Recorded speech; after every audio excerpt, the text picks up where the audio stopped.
Bonjour tout le monde, bienvenue à ce webinaire offert par À la découverte de l'univers. Alors, je me présente, Julie Bolduc-Duval, et je tiens à mentionner que je me joins à vous de chez moi, dans le fond, qui est situé sur un territoire qui appartient aux nations Abénaquis et Huron-Wendat.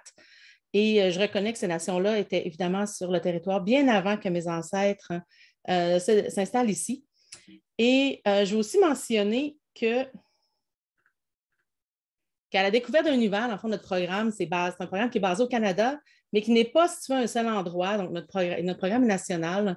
Donc, on est reconnaissant de vivre et du fait qu'on vit et qu'on travaille sur ce territoire qui était partagé par plusieurs peuples autochtones depuis des millénaires. Et la reconnaissance du territoire autochtone, je considère que c'est une première étape pour la réconciliation, mais ce n'est définitivement pas assez. Si vous n'avez jamais fait l'exercice, je vous invite fortement à aller sur un site comme celui qu'on mentionne ici, Whose Land, Whose Point Land, dans le fond, c'est sûr qu'il est en anglais pour l'instant, et de découvrir justement le territoire où vous êtes situé, son histoire, les peuples qui ont vécu et qui y vivent toujours. Donc, je tenais à mentionner ça pour commencer. Je vous invite fortement à faire l'exercice. Je l'ai fait et c'est assez intéressant. Alors, je vous souhaite la bienvenue à notre webinaire offert par la découverte de l'univers. Donc, moi, Julie, je suis la directrice du programme. Je suis aussi la formatrice que vous voyez sûrement. Si vous avez déjà participé, vous m'avez sûrement déjà vu. D'ailleurs, je suis curieuse un peu, ceux qui sont en ligne, justement, si vous voulez vous présenter, mentionner peut-être si vous êtes nouveau ou nouvelle à la découverte de l'univers aussi. Notre but, dans le fond, c'est de supporter l'éducation en astronomie en fournissant des ressources et des formations. Donc, ça fait quand même 10 ans qu'on existe. On a commencé tout petit, on grossit. Pendant longtemps, c'était juste moi. Maintenant, j'ai des employés. Et notre but, c'est vraiment de vous outiller, de rendre ça le plus accessible possible pour vous. Je sais que l'astronomie, c'est un sujet, souvent les jeunes ont beaucoup de questions, mais ça peut être quand même intimidant hein, parce que c'est l'univers au complet. Donc, on veut vous aider avec tout ça. Et je tiens à mentionner, remercier les gens qui nous supportent, puisque ça nous permet d'offrir ça gratuitement. Donc, l'Institut Dunlap à l'Université de Toronto a adopté le programme en 2016. Donc, ça fait 5 ans que je collabore de près avec eux. On est aussi supporté par la Société canadienne d'astronomie et le Centre de recherche en astrophysique du Québec. Et on a d'autres financements aussi ailleurs. Donc, moi, oui, je suis basée justement, je travaille de chez moi à Thetford Mines au Québec. Et c'est un programme pan-canadien. On offre la même formation en anglais demain, donc on fait dans les deux langues officielles du Canada. Et merci beaucoup. Je vois qu'il y a des gens qui nous suivent de l'extérieur. Je sais qu'on a souvent des participants en Europe. Donc, bonjour à Emeline de France qui nous joint, alors qu'elle est beaucoup plus tard là-bas.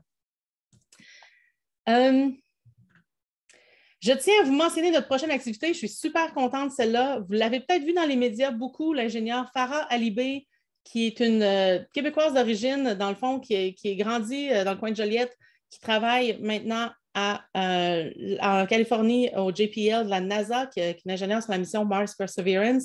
Donc, elle a été beaucoup dans les médias au printemps dernier comme Mars Perseverance. La sonde est atterrie sur Mars et elle travaille encore là. On la connaît, donc ça tombe bien, je l'ai invitée. Elle peut venir vous parler à vos élèves. Donc, le 5 octobre à 14 h, heure avancée de l'Est, vous pouvez vous joindre avec nous, avec vos élèves. Inscrivez-vous d'avance. On va présenter ça. On va le faire directement sur YouTube, mais on va vous écrire dans quelques semaines pour vous expliquer tout ça, pour envoyer vos questions à l'avance. Mais c'est une femme extraordinaire. Si vous l'avez vue dans les médias, elle est super inspirante. Donc, je vous invite à venir la rencontrer avec vos élèves. Donc, ce n'est pas un webinaire pour les enseignants. Cette fois-là, c'est vraiment une activité pour vous et vos classes directement. Donc, vous pouvez aller vous inscrire dans la section formation sur notre site Web.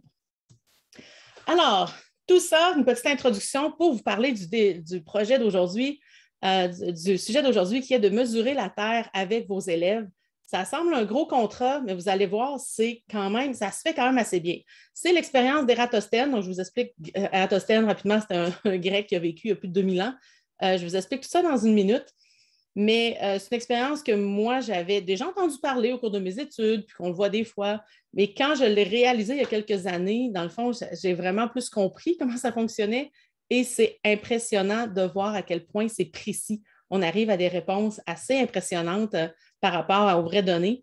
Donc, c'est quand même intéressant de réaliser ça avec nos élèves. Hein. On ne pense pas qu'on peut mesurer la Terre, mais oui, c'est possible. Et je vous mentionne rapidement qu'il y a... Ah oui, excusez, je vois la question. Donc, oui, vous allez avoir accès à l'enregistrement et vous allez avoir... Donc oui, le webinaire est enregistré. Il va être fourni là, à tous ceux qui se sont inscrits. Je sais qu'il y en a plusieurs qui ne peuvent pas participer en direct. Vous allez aussi avoir accès au PowerPoint que je vous montre présentement. D'ailleurs, j'étais en train de faire ça juste avant. Bref, je vous l'enverrai après, je pense que ça va être plus simple. Je ne sais pas si je suis capable. Attendez-moi juste 30 secondes. Là, ça va être juste, en fait, je vous donne le lien, là, ça va être un gros lien dans le chat. Hein. Donc, je viens de mettre le lien pour aller accéder au PowerPoint et au fichier Excel. Là, si vous écoutez l'enregistrement, ça va être dans le courriel aussi. Donc, c'est en direct. Ne stressez-vous pas à aller le chercher tout de suite. Je vais vous redonner le lien après, mais je me disais que je peux vous le mentionner, vous le donner tout de suite aussi. Donc, oui, et je vous invite d'ailleurs, peut-être, il va y avoir quand même beaucoup d'étapes dans cette activité-là. Donc, même si vous ne comprenez pas tout, là, tout de suite, là, vous pouvez revenir, là, ça va être assez, je vais vraiment vous passer étape par étape, mais vous pouvez toujours revenir écouter les parties si vous voulez. Donc, oui, c'est enregistré, c'est une autre chose que je voulais dire. Excusez-moi, j'avais oublié. Donc, je vous mentionne rapidement la version simple. Dans le fond, je trouve que c'est une activité très riche. Vous pouvez la grossir comme vous voulez, selon l'aspect avec lequel vous êtes plus à l'aise. Mais le minimum, dans le fond, qu'il faut que vous fassiez, si vous voulez la faire avec vos élèves, c'est de mesurer l'ombre d'une tige lors de l'équinoxe. La semaine prochaine, c'est l'équinoxe d'automne, le 22 septembre. Donc, le 22, ou si ce n'est pas beau le 22, le 21 ou le 23, on essaie de faire ça le plus près possible. Et ça, c'est la mesure elle-même. Donc, c'est pour ça que j'aime mentionner que c'est une activité qui s'adapte à plusieurs niveaux parce qu'on s'entend que dès qu'on peut utiliser une règle, on peut faire l'expérience. Ensuite, il y a comme 2 autres étapes qui sont nécessaires. Là, il faut utiliser un outil web, dont je vous explique ça tout tantôt, pour mesurer la distance entre 2 endroits sur Terre. Puis ensuite, si vous ne voulez pas faire les calculs vous-même, je vous fournis le fichier Excel pour faire les calculs. Et au pire, cette partie-là, pour les plus petits, vous pouvez les guider ou le faire avec eux au lieu de qu'ils le fassent eux-mêmes. Donc, même avec les plus petits, ça se fait, mais là, vous pouvez vraiment adapter selon ce que vous voulez et ça se fait facilement. Je ne l'avais jamais fait quand j'enseignais au cégep. J'ai enseigné au niveau cégep collégial, là, mais j'aurais pu l'adapter et le faire pousser plus loin au niveau mathématique, ainsi de suite, pour le cégep. Parce que c'est un projet multidisciplinaire. Hein, l'expérience d'Ératosthène, en fond, c'est sûr qu'il y a de l'histoire avec ça. C'est une expérience qu'Ératosthène a réalisée il y a plus de 2000 ans. Il y a de la géographie, on discute de différents endroits sur Terre, comment ça fonctionne. Donc, c'est une belle occasion de sortir votre globe terrestre. Il y a évidemment un peu d'astronomie aussi et il y a des mathématiques. Mais si vous pouvez élaborer sur un des aspects ou un autre, tout dépendant de vos intérêts personnels aussi et où vous voulez amener votre classe. Donc, je pense que c'est un projet qui peut facilement s'adapter et être bâti beaucoup, mais vous pouvez vous en tenir au strict minimum si vous aimez mieux le faire comme ça. C'est aussi, ce que j'aime bien, c'est que c'est une prise de données réelle. On est dehors, on prend des vraies données. C'est ça, ça amène la classe à l'extérieur, mais ce n'est pas juste on simule dans un laboratoire. C'est vraiment, on va dehors, on mesure, on tient compte de l'environnement à ce moment-là. Donc, c'est intéressant. Et on a la chance de recréer une célèbre expérience scientifique, dans le fond, qui nous a permis d'avoir la première mesure de la circonférence de la Terre il y a 2000 ans, 2200 ans. Et un petit avantage non négligeable, c'est qu'on le sait que la Terre, c'est une sphère, mais quand on voit de ce temps-ci la mauvaise information, entre autres, certains qui croient que la Terre est plate, c'est une façon de contrer ça très petit. Non, non, on le sait qu'elle est ronde, on peut le mesurer, vous pouvez le faire en classe avec vos jeunes. Et il y a aussi le projet international, qui est une possibilité de collaborer avec une autre école pour obtenir des résultats. Je l'ai fait, j'avais collaboré avec une école en Colombie. Grâce à Google Traduction, elle m'écrivait en espagnol, je lui répondais, puis on a réussi comme ça à s'échanger nos données. Et c'est quand même intéressant, si vous voulez miser même sur cet aspect-là, vous pouvez facilement aussi collaborer avec une école ailleurs dans le monde. En fait, il faudrait que ce soit à peu près sur la même longitude, donc au sud ou au nord de vous. Si on a des écoles dans le nord du Canada, aussi nord ou sud du Canada, ça pourrait être intéressant de collaborer ensemble. Donc, je vous présente rapidement le génie d'Ératosthène, comment il en est venu à pouvoir faire ça. Et un autre point que j'ai oublié de vous mentionner, c'est que si vous avez des questions, n'hésitez pas à les écrire dans le chat, d'en discuter en français, dans Zoom. Ceux qui écoutent l'enregistrement, n'hésitez pas à m'écrire si vous avez des questions par après aussi. Donc, mon but, c'est vraiment de vous aider à le réaliser. Et comme c'est la semaine prochaine qu'on fait pour faire l'expérience, n'hésitez pas à m'écrire dans les prochains jours si vous avez des questions. Donc, Ératosthène, qui était-il? Dans le fond, c'était à une époque où il était possible d'être plusieurs choses en même temps. Donc, il était astronome, géographe, mathématicien, philosophe grec et il travaillait dans le fond à la bibliothèque d'Alexandrie. C'est lui qui était en charge de la bibliothèque.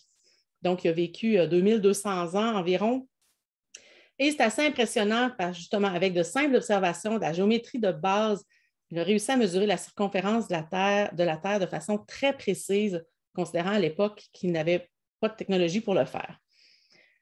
Alors, ça a été quoi ses observations? Lui, il habitait à Alexandrie, en Égypte, donc ici, et il a lu dans un document qu'à Sienne, en fond, qui est la ville maintenant de Aswan, mais à l'époque, c'était Sienne, qu'il avait vu que le jour le plus court, le plus long de l'année, dans le fond, qui est le solstice, il avait remarqué qu'à Sienne, il n'avait pas d'ombre. Dans le fond, le soleil était directement au-dessus de notre tête, ce qu'on appelle le zénith, et il pouvait éclairer le fond des puits. Mais ça, dans le fond, ça veut dire, dans le fond, que s'il éclaire le fond du puits, ça veut dire qu'il n'y a pas d'ombre du tout. C'est vraiment à la verticale. Juste pour vous dire rapidement, au Canada, ça n'arrive jamais que le soleil est directement au-dessus de notre tête. Il est toujours en angle un peu. Il est toujours un peu vers le sud. Il n'est pas directement au-dessus de notre tête, ce qu'on appelle le zénith. En Europe, même chose. Il faut être vraiment entre les deux tropiques du Capricorne, du Cancer, là, puis l'équateur est dans ça, pour avoir des journées. En anglais, ils appellent ça le Zero Shadow Day. Si vous allez voir sur Internet, pour faire une recherche sur Zero Shadow Day, dans le fond, le jour de zéro ombre, on voit des photos et ça n'a pas l'air vrai parce qu'on dirait, on voit que le soleil est là puis on voit qu'il n'y a pas d'ombre. Donc, ça donne un look un peu étrange. Mais bref, c'est ça que s'était rendu compte qu'à Sienne, ça arrivait. Et lui, il a réalisé qu'à Alexandrie, la même journée, la journée la plus longue de l'année, donc le solstice, il y avait toujours une ombre. Et là, ça l'a intrigué parce qu'il se disait, et là, excusez-moi, j'avais oublié d'ouvrir la lumière devant moi et j'en ai besoin pour ma petite démonstration. Je vous montre un concept vraiment de base ici. On imagine deux, quand je dis de base, là, c'est pas cher à faire. C'est un bout de carton et j'ai tout simplement pris un fusil à colle chaude pour coller deux morceaux de carton ici. Imaginez deux endroits sur Terre et on met des bâtons pour mesurer leur ombre. Si la Terre est plate, et là, j'espère que les ombres vont paraître quand même un petit peu, mais si la Terre est plate, les deux ombres devraient être identiques, vu qu'on a un soleil très, très loin. Même longueur, même direction. Mais si la Terre est courbe, à ce moment-là, il est possible d'avoir un endroit qui aurait zéro ombre et un endroit qui aurait une grande ombre. Et plus la différence dans les ombres est grande, plus ça veut dire que la Terre est courbée, que la courbe de la Terre est grande. Donc, encore une fois, là, je vous suggère de l'essayer. Hein. C'est une petite démonstration, comme vous voyez, c'est vraiment pas cher à faire, mais ça marche vraiment bien, peut-être moins bien ici à travers ma caméra. Mais si la Terre est plate, les ombres vont être identiques avec une source de lumière très éloignée. Mais si on met une courbe, à ce moment-là, les deux objets vont avoir des ombres. Puis là, ce n'est pas évident parce que je viens de réaliser que j'ai aussi ma lumière au-dessus de moi. J'aurais dû penser à les fermer au-dessus de moi pour faire la démonstration. Mais j'espère que ça vous aide quand même. Je vais vous montrer un lien vers la fin, une vidéo qui le montre plus en détail aussi. Mais c'est le principe. Hein, c'est si on a deux endroits, les ombres, normalement, si la Terre était plate, les ombres seraient les mêmes aux mêmes endroits, mais ce n'est pas le cas. Ici, on voit la Terre est courbée, justement, entre Sienne et Alexandrie. Alors, à Alexandrie, il y a une petite ombre, alors qu'à Sienne, le soleil tombe directement au fond du puits. Et je vous montre une petite... Merci de confirmer que vous voyez quand même assez bien. Je vous montre une petite animation justement, qui a été créée par des amis à l'Astrolabe du Mont-Mégantic. Donc, on voit justement qu'il y a... Là, ça va passer quand même assez vite. Là. Vous voyez qu'il y a un concept d'angle ici. On veut savoir l'angle que ça forme entre les deux. Et à ce moment-là, avec cet angle-là, on est capable de voir c'est quelle fraction, dans le fond, de la Terre au complet qu'on a entre les deux points. Je leur mets la vidéo et j'explique tout ça en détail pour la suite. Donc, encore une fois, le soleil est très éloigné. À cause de la courbe de la Terre, ici, les ombres ne sont pas les mêmes. L'angle qu'on va avoir ici, concept mathématique, c'est le même angle qu'on a ici, les angles alternes internes. Ces deux angles-là. Et avec ça, on est capable d'estimer, par exemple, dans le cas de Ératosthène, c'est le 1/50e de la Terre au complet. Il est capable de calculer à ce moment-là la circonférence de la Terre au complet. Donc, je vous explique les calculs. Donc, justement, on veut mesurer ici l'angle et ça se mesure en mesurant l'ombre de notre tige. Je vous explique ça d'après dans une minute, mais disons, on est capable d'avoir l'angle ici. Ça va être le même angle ici. Donc, Ératosthène, lui, a mesuré cet angle et obtient 7,2 degrés, ce qui représente le 1/50e d'un tour complet. Là, le 50, le fait que c'est 1/50e, ça a l'air d'un beau chiffre, c'est un peu le hasard là, dans ce cas-ci. Mais si vous faites 360 degrés divisé par 7,2, vous allez voir, c'est le 50e. Ça donne, donc, ça veut dire ici, dans le fond, que cet arc-là représente le 1/50e du tour au complet. Il connaît aussi la distance entre Sienne et Alexandrie parce qu'il a engagé quelqu'un pour marcher cette distance, qui était près de 800 km quand même. Hein? Cette personne-là a marché 800 km et est revenue lui dire. Et comme il connaissait la distance entre les deux, dans le fond, ça lui dit que la circonférence au complet de la Terre va être 50 fois la distance qui est entre les deux ici. Si notre petit arc mesure le 1/50e de la Terre au complet, dans le fond, l'angle où l'arc on fait tout simplement mesurer x 50 pour avoir la sphère, le cercle au complet. Donc, et c'est ce qu'il a fait. Donc, si la distance entre Sienne et Alexandrie représente le 1/50e de la circonférence totale, alors on a tout simplement besoin de faire une règle de 3, un produit croisé, peu importe comment vous l'appelez. Alors, on a 7,2 degrés sur 360 degrés qui est le cercle au complet, donc ce qui est équivalent à 5000 stades. Ça, c'est les unités qui étaient utilisées à l'époque, sur combien de stades, et on arrive avec la conversion à 40 000 km pour la circonférence de la Terre, qui est le tour au complet. Et là, peut-être vous dites, ben, OK, c'est intéressant, 40 000, c'est quoi en vrai? C'est 40 075 km à l'équateur. La Terre est un petit peu aplatie, donc la circonférence à l'équateur est un peu différente, un peu plus grande que la circonférence si on passe par les pôles, par exemple, est un petit peu aplatie, mais là, on n'ira pas dans ça. Là, je parle juste de la circonférence de la Terre à l'équateur.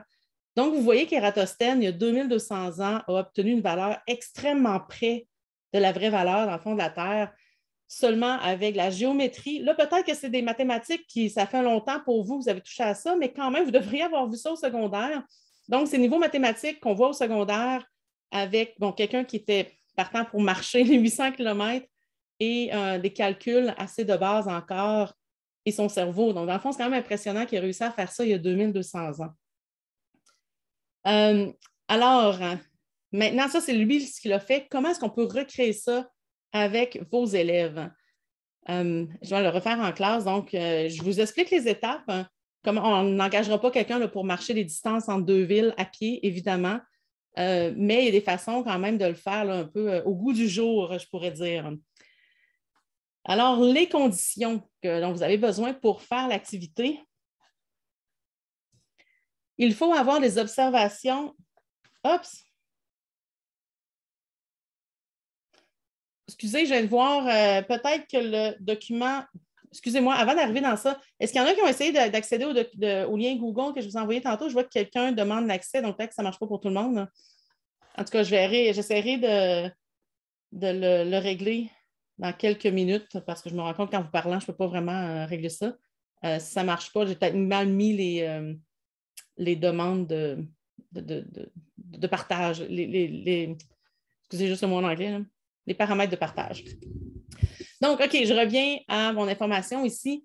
Donc, les conditions, c'est qu'il faut 2 observations la même journée, donc justement aux 2 endroits. Donc, il faut 2 endroits qui prennent la mesure la même journée.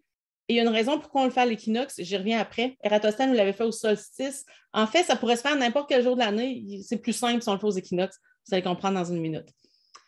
Il faut mesurer lorsque le soleil est à son point le plus haut dans le ciel, ce qu'on appelle le midi solaire local. En fond, des fois, on le dit, le soleil est à son point le plus haut dans le ciel à midi, mais ce n'est pas exactement midi, surtout quand on a l'heure avancée, l'été. Donc, ça change un petit peu. Donc, on veut vraiment, quand le soleil est à son point le plus haut dans le ciel, parce que là, on veut vraiment mesurer l'ombre de notre tige juste à cause de la hauteur du soleil dans le ciel. Si on le fait à 10 heures le matin ou à 5 heures le soir, bien, dans le fond, vous imaginez, si on va dehors avant le coucher du soleil, notre ombre est très, très grande, vu que le soleil est assez bas dans le ciel. Donc, on ne veut vraiment pas de cette composante-là, là, due à l'heure de la journée, là, la composante est-ouest, un petit peu dans notre ombre. On veut vraiment juste à son point le plus haut dans le ciel, dans le fond, qui dépend de notre latitude où on est placé sur la Terre. Et à ce moment-là, c'est là qu'on prend notre mesure. Et si possible, les 2 endroits doivent être le plus possible sur la même longitude, donc sur une ligne nord-sud, et éloignés l'un de l'autre. Si on le fait entre Saguenay et Québec, par exemple, ce n'est pas beaucoup comme ligne de base là, pour prendre les mesures, mais si on le faisait, par exemple, quand je l'avais fait, moi, c'était ici au sud du Québec avec la Colombie, dans l'Amérique du Sud, c'était assez une bonne distance entre les deux, ça donnait vraiment des bonnes valeurs. Alors, les étapes. J'y vais étape par étape. Encore une fois, si une partie vous avez moins bien compris, vous pourrez revenir vu que vous avez l'enregistrement et le document. Donc, il faut trouver l'heure du midi solaire local à votre position à un équinoxe. En fait, l'activité, je vous la présente aujourd'hui pour la faire la semaine prochaine, mais vous pourriez la faire au mois de mars aussi. Et chaque année, vous pourriez la répéter avec vos groupes. Donc, c'est plus facile de faire un équinoxe. Encore une fois, je vais revenir. On veut savoir c'est à quelle heure exactement où vous êtes situé que le soleil va être à son point le plus haut dans le ciel durant la journée. Là, je mentionne les étapes rapidement, puis on va les décortiquer une après l'autre. C'est ce que je fais pour le reste du webinaire. Ensuite, on mesure l'ombre d'une tige à cette date lors du midi solaire local. On calcule l'angle formé par l'ombre. On collabore avec une autre école avec une longitude similaire éloignée de vous, ou vous utilisez la donnée que l'angle égale 0 degré pour une école à l'équateur. Là, je fais une petite parenthèse. On y revient dans une minute. Oubliez ça, si ça vous mêle pour l'instant, on y revient. Et ensuite, on calcule la circonférence de la Terre. Donc, il y a quand même plusieurs étapes. Comme je vous disais, le minimum, là, c'est quand même de trouver l'heure du midi solaire local, mesurer l'ombre, puis ensuite avoir une autre donnée qu'on fait le calcul, mais je vais vous fournir un fichier Excel si vous voulez faire moins de mathématiques. Donc, je peux comprendre que pour certains, c'est peut-être des mathématiques, ça fait longtemps que vous avez touché et peut-être aussi que ce n'est pas pertinent pour vos élèves de voir les mathématiques de ce niveau-là, tout dépendant de votre niveau. Donc, si vous voulez quelque chose qui automatise ça un peu, pour l'instant, c'est en fichier Excel. Éventuellement, je voudrais l'avoir en formulaire web. Vous faites juste rentrer vos données. Mais pour l'instant, c'est un fichier Excel. Donc, je viens de penser, il y a quelque chose, mais donc là, c'est le fichier Excel qui est aussi dans les documents que je vous ai prêtés. Donc, pour trouver l'heure du midi solaire local, comme je vous disais, dans le fond, nous voulons prendre la mesure lorsque le soleil est à son point le plus haut dans le ciel durant la journée. Puis ce n'est pas à midi exactement. L'heure avancée, c'est une raison, donc ça serait comme à 1h ou 13h au lieu de midi. Mais il y a aussi où on est dans le fuseau horaire. Dans le fuseau horaire de l'Est où je suis située, bien, dans le fond, ça va de Thunder Bay en Ontario à la Gaspésie, c'est très, très large. Donc, le soleil n'est pas directement sur notre tête au même moment. Il y a même le moment de l'année qui va changer puisque l'orbite de la Terre, ce n'est pas un cercle parfait. Donc, bref, il y a plusieurs raisons pour ça.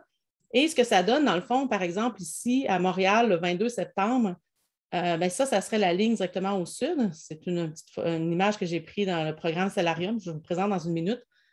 Et on voit très bien que le soleil, dans le fond, est encore au sud-est. Donc, il s'est levé et là, il a passé ici et là, il est rendu là à midi, mais en réalité, justement, il n'est pas au sud exactement. Là, il va être au sud un peu plus tard et ensuite, il va revenir se coucher vers l'ouest. Donc, comment on fait pour savoir à quelle heure exactement il faut prendre notre mesure? Il y a différents outils. Il y en a un simple, c'est des outils plus en anglais. Celui-là est en anglais, mais c'est un site web qui s'utilise quand même assez bien. Donc, je vous ai donné le lien ici. Et en allant sur ce site-là, dans le fond, vous avez une carte qui ressemble à ça. Vous devez déplacer le marqueur rouge. Puis là, encore une fois, faites-le pas en même temps que moi. Vous y reviendrez là, si vous voulez voir les détails. Ensuite, vous sélectionnez la date. Donc, vous déplacez le marqueur. Il faut vraiment vous cliquer dessus, le déplacer où vous êtes situé. Ensuite, vous sélectionnez la date et une petite boîte en bas ici, Solar Noon, dans le fond, qui est vraiment le midi solaire local où vous êtes situé. Dans ce cas-ci, ça dit midi 46. Je ne me souviens pas exactement où j'ai mis mon curseur, mais c'est à quelque part dans le sud du Québec. Mais ça donne midi 46 au lieu de midi. Donc, en théorie, il faudrait prendre la mesure à midi 46. Là, je suis consciente que pour certains d'entre vous, c'est l'heure du dîner dans les écoles. En tout cas, il faudrait voir comment vous pouvez le faire ou bien vous rassembler en petits groupes pour prendre la donnée. Bref, tout dépendant des écoles, il y a des façons de le faire aussi quand même. Ou vous faites une pratique avec les jeunes, montrer comment on ferait pour prendre la mesure. Et après ça, au pire, même si ce n'est pas tout le monde qui est là sur l'heure du dîner, vous pourriez la prendre aussi. Parce que même juste d'en prendre la mesure, vous pourriez rajouter, par exemple, on prend 3-4 mesures, on fait la moyenne. Différents groupes prennent des mesures, justement, puis on partage tout ça et on fait la moyenne. Donc, si vous vouliez ajouter plus de mathématiques, à quel point c'est précis la mesure, vous pourriez faire les calculs avec la plus petite mesure et la plus grande, voir est-ce qu'il y a des variations, est-ce que ça fait une grosse différence à la fin. Il y a beaucoup de façons d'aller modifier, d'enrichir cet exercice-là, cette activité-là, si c'est votre but de le faire enfin avec vos élèves. Une autre façon de faire, ça serait d'utiliser Stellarium. Si vous ne connaissez pas Stellarium, je suis une grande fan de ce programme gratuit. Vous pouvez le télécharger. J'aime beaucoup la version téléchargeable, mais maintenant, depuis quelques années, il y a une version web que j'adore puisque c'est facile à utiliser en classe. Et j'ai créé une petite vidéo qui vous explique comment le faire. Donc, vous avez juste à aller au site web ici. Et là, je vais me taire pour m'écouter, vous l'expliquer.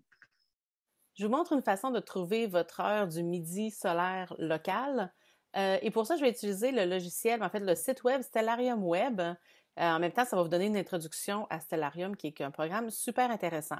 Il y a une version pour télécharger. Je vous montre la version web pour aujourd'hui. Donc, quand vous allez vers le site web, je vous suggère de cliquer sur ça ici pour rendre la fenêtre plus grande. Et ce que ça devrait faire, ça devrait prendre votre emplacement. Moi, c'est un peu étrange, mais c'est vraiment où je suis située.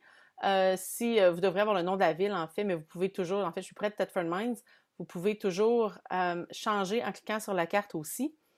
Et là, présentement, ça prend 1 heure le soir, mais je vais aller à la journée. Donc, je veux aller à la journée de l'équinoxe, qui est le 22 cette année, et je vais aller dans le coin de midi.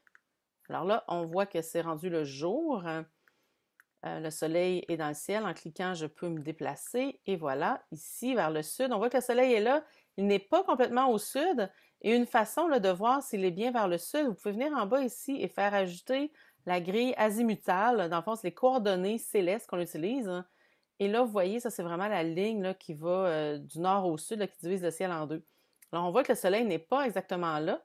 Alors, je peux jouer avec les minutes pour l'amener directement au sud. Oups, là, je suis peut-être un petit peu trop loin. Et en fait, une façon encore plus précise, c'est en cliquant sur le soleil, je vais voir ici les coordonnées azimutales. Donc, je suis à 179,54. Dans le fond, je suis très, très près. Donc, ça serait à environ l'heure de mon midi local. Et voilà, je suis à 180. Donc, à 12h39, c'est le moment où je devrais prendre ma mesure. Et à ce moment-là, il n'y a aucune composante est-ouest dans l'ombre de mon bâton. C'est vraiment juste dû à la hauteur du soleil. C'est à ce moment-là qu'il est vraiment à son point le plus haut dans le ciel. Alors, voilà, dans le fond, j'avais créé la petite vidéo que vous pourrez réécouter aussi si vous voulez. Dans le fond, l'azimut 180 degrés, c'est directement au sud. Là, je ne me souviens plus, je le disais clairement. Mais c'est la façon d'utiliser le stellarium aussi. Donc, dans le fond, on veut trouver à quelle heure le soleil aura un azimut de 180 degrés, donc qui est directement au sud, le jour de l'équinoxe. Donc, dans ce cas-ci, quand j'avais fait l'autre avec la page du NOAA, dans le fond, c'était probablement plus vers l'ouest d'ici, c'était à 12h46. Dans ce cas-ci, de chez moi, ce serait 12h39 que je devrais prendre ma mesure. Donc, ça, encore une fois, c'est quelque chose que vous pouvez faire soit vous-même ou inviter vos élèves à découvrir puis à faire cette activité-là. Si vous voulez leur montrer Stellarium, c'est tellement un bel outil. Là, je fais juste survoler, mais c'est très riche. Aller voir les constellations le soir et ainsi de suite. C'est un très bel outil. Ensuite, vous allez dehors et vous allez mesurer l'ombre d'une tige. En fond, vous devez mesurer la tige elle-même et la longueur de son ombre. Donc, une règle d'1 mètre posée perpendiculaire au sol. C'est sûr que l'avoir exactement perpendiculaire, c'est peut-être moins évident. Il y a des groupes, justement, si vous voulez pousser plus loin que vos élèves, vous pourriez construire quelque chose. Comme ici, on voit vraiment qu'ils ont une plaque avec un bâton là, qui est vraiment à 90 degrés, qui est vraiment perpendiculaire, plutôt comme ça, pour s'assurer que c'est bien droit. Et il faut avoir un endroit droit au sol aussi. Des fois, les cours d'école, ce n'est pas toujours très droit. Donc, s'assurer de trouver un endroit assez droit. Et si vous voulez des inspirations, c'est intéressant parce que le programme international, justement, le Eratosthenes Experiment, ont une galerie où on voit différentes classes qui l'ont fait et ça vous donne des idées si vous voulez. Donc, la mesure elle-même, ça n'a pas besoin d'être très long, mais vous pouvez pousser, là, encore une fois, comme je parlais, vous pouvez prendre plusieurs mesures, discuter des différences. Est-ce qu'un bâton plus petit ou un plus long, c'est mieux? Un bâton plus long, en général, ça va être mieux parce qu'on a moins, si on s'ajoute de quelques millimètres, mais c'est moins une grande fraction de tout le bâton, ainsi de suite. Par la suite, il faut calculer l'angle. Dans le fond, ici, on a la hauteur de notre bâton. C'est en anglais, height pour H pour height et S pour shadow, la longueur de son ombre.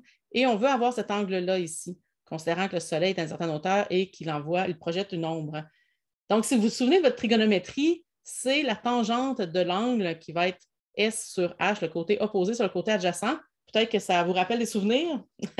Et là, dans le fond, c'est la tangente de l'angle. Nous, on cherche l'arc tangente, dans le fond, l'inverse de ça. Encore une fois, si vous n'êtes plus familier à comment faire ça, le fichier Excel, je vais vous montrer à la fin, peut le faire pour vous. Il y a d'autres façons, par contre. Comme je vous disais, vous pouvez utiliser le fichier Excel pour faire le calcul. Vous pourriez dessiner le triangle à l'échelle. Donc, si vous avez 1 mètre avec, je ne sais pas moi, 105 cm d'ombre, bien, refaites dessiner le triangle équivalent à vos élèves en classe avec vraiment à l'échelle et ensuite, vous mesurez l'angle avec un rapporteur d'angle. Ça pourrait être une belle façon de le faire aussi. Ou vous pouvez être créatif et mesurer l'angle directement à l'extérieur. Il y a des écoles qui font ça. Ça, je l'aime. C'est une image qui a été prise par une enseignante en Italie, si je me souviens bien. J'ai pris l'image sur leur site. Et dans l'application, je ne connais pas l'application, mais ce qu'on voit, c'est que l'application a un rapporteur d'angle intégré pour prendre la photo et que ça mesure l'angle directement. Donc, si vous aimez les technologies, si vous avez une application comme ça ou un instrument qui peut mesurer l'angle directement, ça peut être intéressant de le faire à ce moment-là. Donc, encore une fois, il y a plein de possibilités. Vous pourriez mettre une corde aussi puis mesurer l'angle directement dehors avec un rapporteur d'angle. Bref, encore une fois, là, tout dépendant de vos intérêts, vous pouvez vraiment pousser ça d'une façon ou d'une autre. Ensuite, une fois que vous avez votre donnée, vous avez votre angle, dans le fond, au moment voulu, vous devez connaître l'angle à un autre endroit la journée même. Et ça, il y a deux possibilités ici. Vous pouvez être jumelé avec notre école, comme j'ai mentionné tantôt, l'équipe, moi je l'avais fait avec une école de la Colombie. Dans le fond, ce qu'il faut faire, c'est que vous allez sur leur site web, vous vous inscrivez. Et là, si je me souviens bien, à moins qu'ils aient changé beaucoup leur façon de faire, mais il y a quelques années, ils nous envoyaient un fichier Excel qui avait dans le fond, la liste des écoles qui étaient dans les latitudes similaires à la mienne. Et là, je pouvais choisir une école qui avait pas mal la même, pas latitude, qui a la même longitude à la mienne. Et à ce moment-là, je pouvais leur écrire directement pour leur demander leurs données. Donc, c'était une façon, ils nous envoyaient la liste des contacts possibles. C'était à nous à faire le contact après pour aller demander les données à quelqu'un d'autre. Ou l'autre façon, si vous ne voulez pas travailler avec d'autres écoles, même si je trouve que c'est très riche, là, vous pourriez pousser et puis parler à la classe, peu importe comment vous pourriez faire ça. Mais si vous voulez plus le faire vous-même, vous pouvez utiliser la valeur d'une école fictive à l'équateur. Imaginez une école qui serait à l'équateur elle-même. Pourquoi c'est intéressant? En fait, ça vient la question, pourquoi est-ce qu'on fait l'expérience aux équinoxes? Aux équinoxes, dans le fond, la Terre, les deux hémisphères de la Terre reçoivent le Soleil directement. On le sait, la Terre est inclinée quand elle tourne autour du Soleil, mais il y a des moments de l'année où, dans le fond, les deux hémisphères sont inclinés, sont éclairés de la même façon. Donc, comme on voit ici, les rayons vont éclairer l'hémisphère centre et l'hémisphère sud de la même façon. Et ce que ça fait, c'est que, dans le fond, une autre façon de le dire dans la perspective, c'est que le Soleil est directement au-dessus de l'équateur. Et donc, une école qui sera à l'équateur cette journée-là aurait une valeur de 0 degré pour l'angle. Il n'y aurait aucune ombre. Donc, ça serait le Zero Shadow Day, un peu comme je vous disais. Le jour de l'équinoxe à l'équateur, c'est la journée où il peut y avoir 0 ombre quand le soleil, à midi, dans le fond, ou le midi solaire local, là, quand le soleil est directement au-dessus de notre tête. Donc, c'est quand même assez facile à penser. On imagine une école à l'équateur, puis on se dit, bien, une école qui serait là aurait une valeur de 0. Donc, vous pouvez utiliser ça, de 0 angle, puisqu'il n'y aurait aucune ombre qui est projetée. Et ça, c'est vraiment, encore une fois, là, je n'irai pas dans tout le contexte, mais c'est le fait que la Terre, quand elle tourne autour du Soleil, elle est inclinée, et l'inclinaison reste la même. Elle pointe toujours dans la même direction. Si vous voulez l'imaginer, même, là, cette direction-là, ça pointe vers l'étoile polaire. L'étoile polaire pointe toujours le nord, pour nous, dans l'hémisphère nord, parce que la Terre, peu importe qu'elle tourne comme ça ou qu'elle tourne autour du Soleil, dans le fond, l'étoile est tellement éloignée qu'elle est toujours dans la même direction. Et là, si ça, c'est mon Soleil, mais parfois, c'est vraiment pas à l'échelle. L'hémisphère nord est incliné vers le Soleil, donc reçoit plus de lumière directement. Donc, les journées sont plus longues, il fait plus chaud. Et d'autres fois, c'est l'inverse, c'est l'hémisphère sud qui reçoit plus de lumière directe. Et là, c'est plus chaud dans l'hémisphère sud, c'est l'hiver pour nous. Mais entre les deux, c'est un peu bizarre là, de le faire à travers ma webcam, mais entre les deux, il y a des moments où les deux hémisphères, même si la Terre est inclinée, dans le fond, les deux hémisphères vont avoir la même quantité de lumière parce que l'inclinaison n'est pas du tout dans l'axe Terre-Soleil. Donc, c'est ce qui se passe aux équinoxes.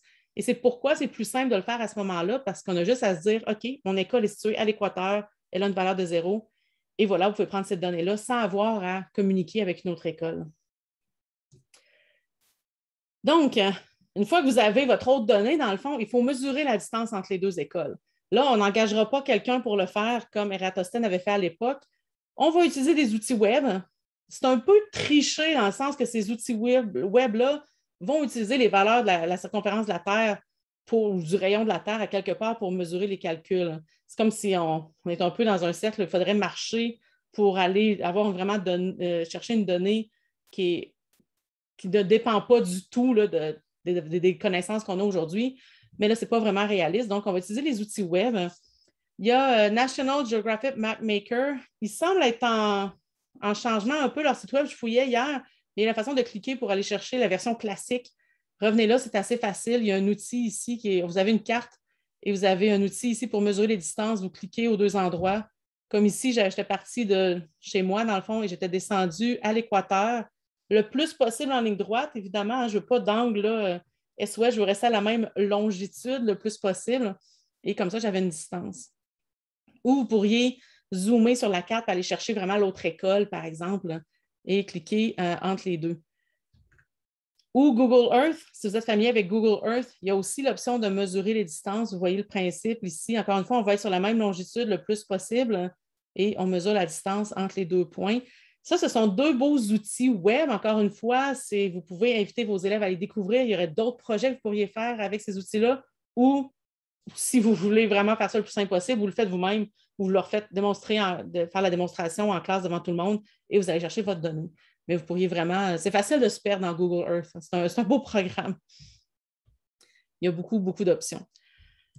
Alors, là, j'arrive à l'autre partie mathématique. Encore une fois, si ça vous fait peur, ça fait longtemps que vous avez fait ça, ne stressez pas, je vous montre le fichier Excel dans quelques minutes. Donc, en gros, si on revient là, un peu à l'animation qu'on avait au départ, on sait la distance entre les points A et B et on sait l'angle ici. Là, l'angle, dans le fond, c'est juste la différence des deux angles. L'école B a mesuré l'angle B, l'école A a mesuré l'angle A. Il faut faire la différence entre les deux et on a l'angle ici. Et là, on fait le ratio entre cet angle-là, donc la différence entre les deux sur le 360 degrés, qui va être le même ratio que la distance entre les deux écoles sur la circonférence totale de ma Terre.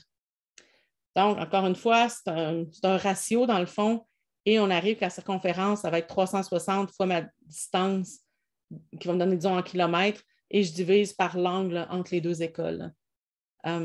Donc, c'est la façon qu'on fait le calcul. Si vous utilisez l'équateur pour la deuxième école, c'est encore plus simple parce que cette école-là a un angle de 0 degré. Donc, c'est tout simplement 360 fois la distance entre votre classe et l'équateur divisé par l'angle de votre mesure dans le fond de votre classe.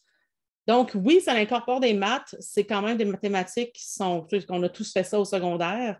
Mais je comprends que pour vous qui n'enseignez pas ça, peut-être que ça remonte à plus loin. Mais encore une fois, là, je vous fournis un petit outil si vous voulez que ça vous aide. Donc, justement, le fameux fichier Excel que je vous mentionne depuis tantôt, c'est le fichier. J'ai essayé de rendre ça clair. Dans le fond, vous devez entrer les données dans les cases jaunes. Les réponses vont s'afficher dans les cases en bleu. Donc, la première partie ici, c'est pour calculer l'angle. Donc, vous avez la hauteur de la tige et la longueur de l'ombre. En centimètres, vous entrez ça directement. Ensuite, la section ici, c'est pour calculer la circonférence de la Terre avec une autre école. Et en bas, c'est pour calculer la circonférence de la Terre en utilisant l'équateur. Donc, et là, j'ai deux parties ici parce que si vous pouvez avoir des écoles dans les deux dans l'hémisphère nord ou dans les deux dans l'hémisphère sud, ou vous pouvez avoir des écoles dans les hémisphères différents. Et là, il faut additionner les angles au lieu des soustraire. Parce que c'est un petit détail, là, si vous le visualisez, tant mieux. Mais en gros, tout ce qu'on a à faire, c'est rentrer en l'angle de l'école A, de l'école B, la distance entre les deux écoles, et ça va vous calculer la circonférence automatiquement. C'est peut-être petit à votre écran, là, vous allez avoir le fichier Excel pour le faire. Et même principe, dans le fond, en utilisant l'équateur, mais c'est encore plus simple. Vous entrez la distance, l'angle, ça va utiliser automatiquement celle que vous avez entrée en haut et ça va calculer votre valeur. Juste pour vous donner, moi, quand je l'ai fait, mes données, j'ai obtenu une circonférence de 39 972 km d'une certaine façon et 40 259 km d'une autre façon, ce qui font des pourcentages d'erreur, dans le fond, de différence avec la valeur acceptée là, de 0,26 puis 0,46 %. C'est minuscule, là. C'est vraiment incroyable à quel point ça peut être précis comme données. Et là, on peut dire, wow, j'ai mesuré la Terre avec mon bâton dans la cour d'école. C'est quand même trippant comme projet. Alors, moi, je trouve que c'est une belle activité à faire avec les élèves. Et c'est très, très riche. Là. Je pense que vous m'avez entendu à plusieurs reprises. Vous pourriez pousser là, pousser là, pousser là. Il y a le minimum qu'il faut faire. Il y a quand même quelques étapes. Mais autour de ça, on pourrait beaucoup élaborer, en profiter pour faire connaître les Grecs anciens, par exemple, ainsi de suite, la Bibliothèque d'Alexandrie. Si vous aimez l'histoire, c'est riche ce côté-là aussi. Et je termine en vous parlant un peu justement de la collaboration internationale. Donc, à chaque équinoxe, donc là, on voit que ça a été mis à jour pour le 22 septembre 2021. Vous pouvez dès maintenant vous inscrire. Évidemment, c'est en anglais seulement. C'est une collaboration internationale. Ça a été reparti par un groupe en Grèce. Et justement, c'est comme ça, moi, je l'ai connu et j'ai décidé de l'amener au Canada parce que je trouvais que ça gagnerait à être connu là, par ici aussi. Je trouve que c'est une belle expérience. Et présentement, il y a 105 pays qui sont représentés. Il y a déjà 5 877 écoles, je crois, d'inscrites. Il y en a juste une présentement au Canada. Donc, j'espère dans les prochains jours ou d'ici à la semaine prochaine, on va avoir plus de points au Canada ici pour des écoles qui sont inscrites.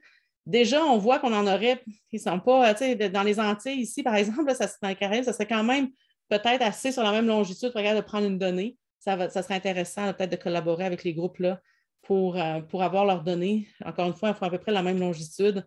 Ceux en Europe, ben là, il faudrait plus de points en Afrique, par exemple, pour vous aider, partager les points. Mais il y a toujours l'option d'utiliser une école fictive à l'équateur qui aurait une valeur de 0, justement. Et je veux vous mentionner les ressources, justement. Donc, sur le site Eratosthenes Experiment, dans l'onglet des Experiments, ils ont un sous-onglet ressources. Évidemment, c'est beaucoup plus en anglais, mais il y a quand même des choses intéressantes. Là, il y a des lesson plans aussi, donc vraiment des idées sur comment pousser ça en classe. Si vous comprenez l'anglais, ça vaut la peine d'aller fouiller. Tantôt, je vous parlais de la partie galerie, qui est là, qui ont plein de photos qui peuvent vous inspirer. Et d'autres liens aussi. La bonne série C'est pas sorcier avait fait une vidéo qui l'expliquait, donc ça pourrait être ça que vous montrez à vos élèves comme en introduction. Et si vous comprenez l'anglais, moi j'aime beaucoup la vidéo de Carl Sagan aussi, qui était de la série Cosmos, un classique, c'est vieux, mais c'est un classique de communication scientifique en astronomie. Et vous voyez ici avec sa version améliorée, beaucoup mieux que la mienne, mais c'est le même principe. Hein. On voyait, il avait mis un carton, il avait fait vraiment la carte de l'Égypte avec ces deux. Lui, il y avait des obélisques. Là, c'est quand même plus beau que mes petits bouts de carton, mais ça fait la job si vous voulez le faire de façon simple. C'est de là que j'ai pris l'expérience, l'idée en fait pour l'expérience. Donc, voilà, ça fait le tour de ce que je voulais vous présenter. Encore une fois, avec le PowerPoint, avec la vidéo, vous pourrez toujours revenir là, pour voir les étapes si vous avez besoin de plus d'informations. Mais n'hésitez pas à m'écrire si vous avez des questions. Puis évidemment, pour ceux qui sont en ligne présentement avec moi, ça me ferait plaisir de répondre à vos questions si vous en avez. Donc, je dis tout de suite un gros merci à tout le monde d'avoir été là, de participer à nos activités. Puis j'espère vous voir aussi dans d'autres activités comme la rencontre en direct avec Farah Alibé dans quelques semaines. Le fichier Excel est en lecture seule. Est-ce que vous pouvez le télécharger, Emeline? Dans le fond, le but, c'est de télécharger les documents à ce moment-là. Parce que je ne veux pas vous modifier le fichier qui est en ligne. Je veux que vous puissiez le télécharger. Et après ça, oui, c'est ça. En fait, effectivement, télécharger les fichiers pour les avoir sur votre ordinateur parce que je ne veux pas que vous rentriez vos données directement dans le fichier qui est en ligne.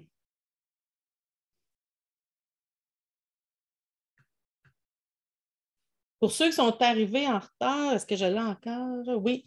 Donc, pour ceux qui sont arrivés peut-être par après, là, le lien que je viens de remettre, c'est celui pour télécharger le PowerPoint et l'Excel. Donc, justement, téléchargez-les pour ne pas entrer les données directement en ligne.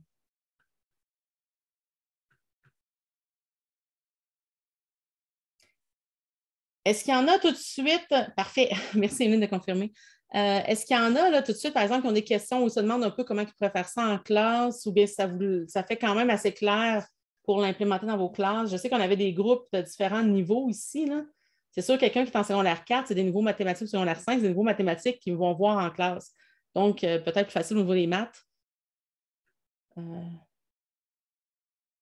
Je reviens à ce que vous écriviez en haut. Troisième cycle primaire.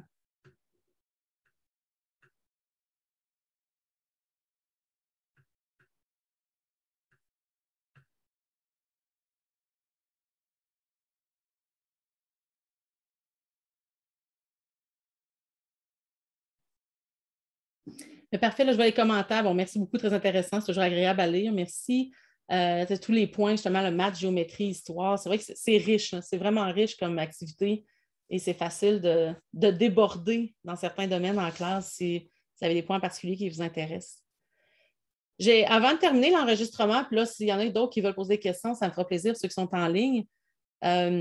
Si vous le faites, que ça fonctionne ou que ça ne fonctionne pas, si c'est, comme on dit, un bon fail, ce n'est pas le bon terme en français, mais si ça ne marche pas, faites-moi signe. S'il y a quelque chose qui n'a pas fonctionné, faites-moi signe, peut-être que j'ajusterai un peu les instructions pour la prochaine fois. Et si ça fonctionne, dites-moi là aussi, ça serait super intéressant pour moi de voir les groupes qui réussissent à mesurer la Terre avec leurs élèves. C'est toujours intéressant d'avoir un retour comme ça fonctionne. Donc, je vous invite à m'envoyer ça. Vous pouvez écrire. En fait, je vais juste terminer avec notre contact, justement. Donc, c'est écrivez à info@découvertedelunivers.ca. Dans le fond, ça vient à moi. Donc, n'hésitez pas à m'écrire, soit avec vos questions ou avec si ça a fonctionné ou pas. Vous pouvez aussi nous excusez, juste le terme en anglais, nous taguer, encore une fois, ce n'est pas le bon terme, sur les médias sociaux. Là, si vous êtes sur Facebook, venez sur notre page Facebook aussi, nous partager ça si si ça vous tente. Alors, je crois que je vais arrêter la présentation ici. Pour ceux qui ont écouté l'enregistrement jusqu'à la fin, un gros merci. Et puis, si vous avez des questions, justement, n'hésitez pas. Pour ceux qui sont en ligne, si vous avez des questions, là, je ne vois pas si vous êtes en train d'écrire, mais si vous avez des questions que vous voulez peut-être prendre plus de temps à me poser, ça me fait plaisir de rester quelques minutes de plus. Donc, un gros merci d'avoir participé à notre présentation, puis j'espère vous revoir dans une prochaine.